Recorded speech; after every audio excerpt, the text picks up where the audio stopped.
Cynthia, to you first. Okay, the president's tweets. I am no legal expert, no legal scholar, but to me, sure sounds like somebody who's worried, anxious, definitely fired up.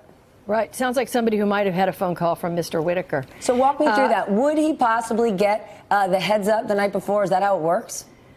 Well, that's an interesting question because he shouldn't get the heads up until the Professional Responsibility Office has cleared him.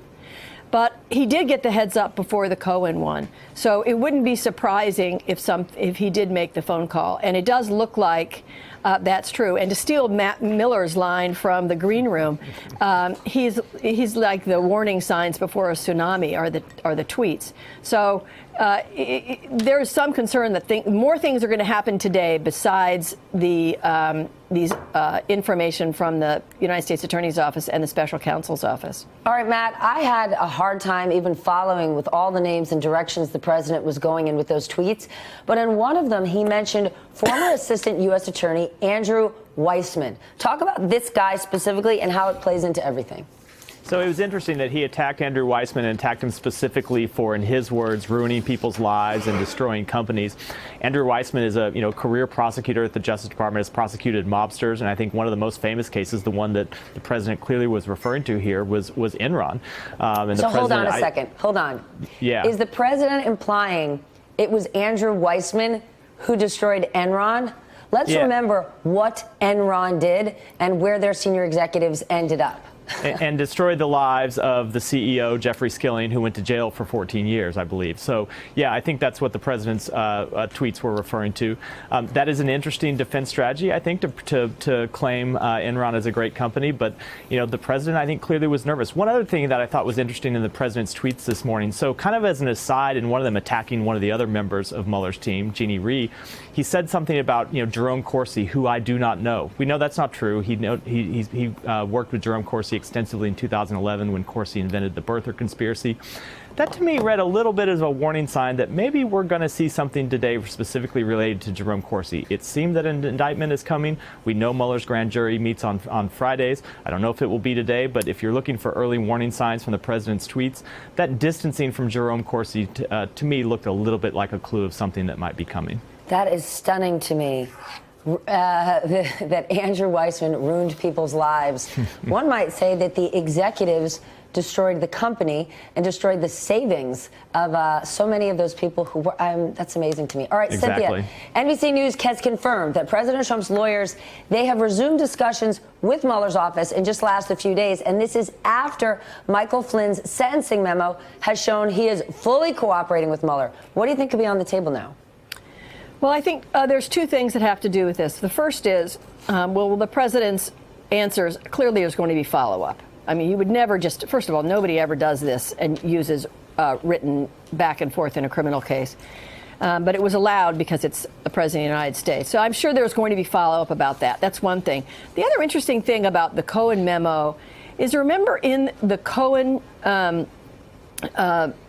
written report by Mueller, he said that Cohen said he'd been talking to people in the White House counsel's office before.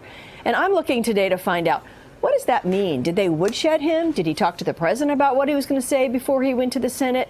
Did they push him to move in a certain direction? How well was it established that he intended to lie to the Senate? And that will be an interesting vein today to follow, to see if we're going to end up with some kind of wrongdoing right out of the White House as it pertains to Cohen's testimony before the Senate.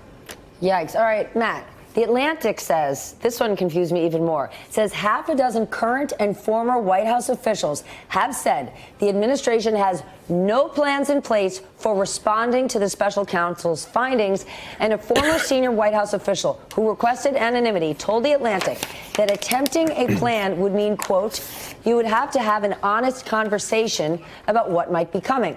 And add to that Rudy Giuliani is telling them it has been difficult in the last few months to even consider drafting response plans or devote time to the counter report. And as you just heard Hallie Jackson say, President Trump is countering that this morning. He's saying, yep, we're going to counter this. So what do you make of all this back and forth? I think it is a combination of denial from the president's team, incompetence, And a little bit, it seems, kind of fear from some people in the White House who I'm guessing don't want to have anything to do with this because they're worried if they work on this strategy, they're liable to find themselves, getting into the middle of a legal problem and called into the special counsel's office themselves.